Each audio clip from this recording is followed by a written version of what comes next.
Shalom kekasih Kristus, salam waktunya mengalami terobosan.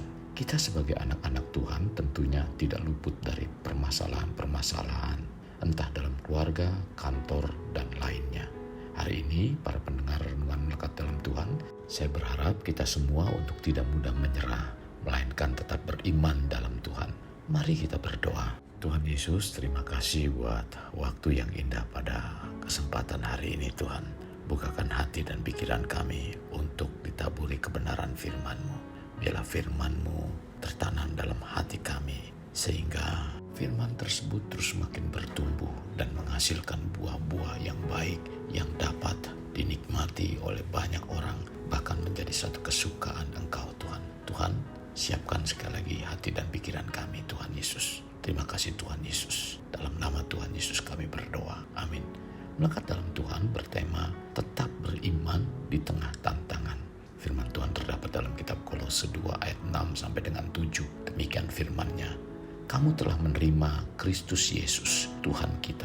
Karena itu, hendaklah hidupmu tetap di dalam Dia. Hendaklah kamu berakar di dalam Dia dan dibangun di atas Dia. Hendaklah kamu bertambah teguh dalam iman yang telah diajarkan kepadamu, dan hendaklah hatimu melimpah dengan syukur. Kekasih Kristus, Rasul Paulus menyampaikan dua nasihat penting pada kita, yaitu pesan tentang cara hidup orang-orang yang sudah menerima Yesus dan peringatan untuk menghadapi tantangan yang akan mempengaruhi iman orang percaya.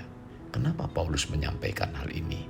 Faktanya, saat kita baru menerima Yesus sebagai Tuhan dan Juru Selamat, itu adalah awal dari perjalanan hidup kita sebagai murid Kristus, di mana kita dengan rela melepaskan banyak hal yang menurut kita pada waktu itu sesuatu yang berharga. Dan ini awal dari harga yang harus kita bayar dalam mengikut Yesus.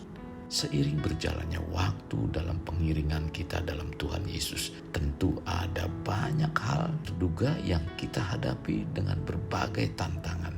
Tentunya dengan tantangan yang kita hadapi dapat menentukan seberapa besar iman kita kepada Yesus Tuhan. Apakah kita tetap beriman di tengah tantangan yang ada, atau dengan tantangan yang ada malah undur dari pengiringan terhadap Tuhan? Tantangan yang kita hadapi dalam mengiring Yesus itu merupakan salib kita sebagai murid Yesus. Dalam Matius 16 ayat 24 mengatakan, lalu Yesus berkata kepada murid-muridnya, setiap orang yang mau mengikut aku, ia harus menyangkal dirinya, memikul salibnya, dan mengikut aku. Menurut sejarah, umat Tuhan yang tercatat dalam Alkitab, kita akan selalu menemukan bahwa mereka juga suka menghadapi tantangan dalam pengiringannya pada Tuhan. Apakah hal itu yang dimaksud Yesus sebagai salib dalam iman kita? Ada banyak orang percaya di luar sana yang bahkan kehilangan nyawanya demi Kristus Yesus. Jadi, pada saat mereka menghadapi tantangan kehidupan, mereka selalu menunjukkan komitmen iman dan kehidupan yang saleh, sehingga mereka menjadi pahlawan bagi bangsanya. Sikap seperti ini ditunjukkan oleh Esther, dan Esther menjadi pahlawan bagi bangsanya melalui kehidupan iman dan kesalehan yang dimilikinya. Esther tetap beriman di tengah tantangan yang dialami kehidupannya. Iman dan kesalehan yang sama tidak hanya dimiliki oleh Esther, dan para tokoh lainnya di dalam Alkitab pun mengalaminya. Dan saya juga percaya pada saat ini saudara dan saya akan tetap beriman pada Yesus walau tantangan sedang melanda dalam hidup. Rasul Paulus mengingatkan semua kita sebagai orang percaya untuk berpegang pada janji Tuhan. Dalam 1 Korintus 10 ayat 13, pencobaan-pencobaan yang kamu alami adalah pencobaan-pencobaan biasa yang tidak melebihi kekuatan manusia. Sebab Allah setia, dan karena itu Ia tidak akan membiarkan kamu dicobai melampaui kekuatanmu. Pada waktu kamu dicobai, Ia akan memberikan kepadamu jalan keluar sehingga kamu dapat menanggungnya. Melalui ayat ini kita diingatkan bahwa pencobaan atau tantangan yang kita alami itu merupakan pembentukan iman pada kita. Seberapa dalamkah kita mengenal Tuhan dan seberapa kuatkah iman kita? Bila iman dan pengenalan kita akan Tuhan dalam dan kuat, tentunya kita akan percaya bahwa tantangan yang kita hadapi tidak akan melampaui kekuatan kita. Sebab inilah yang dikatakan firman Tuhan. Maka dari itu, mulailah kita mencintai firman Tuhan. Kekasih Kristus, Semakin kita mendekatkan diri kepada Tuhan melalui firman-Nya, semakin iman kita terus berakar dan semakin dibangun di dalam Tuhan, sehingga menjadikan kita bertambah teguh dalam iman. Maka dari itu, tetaplah beriman walau di tengah tantangan.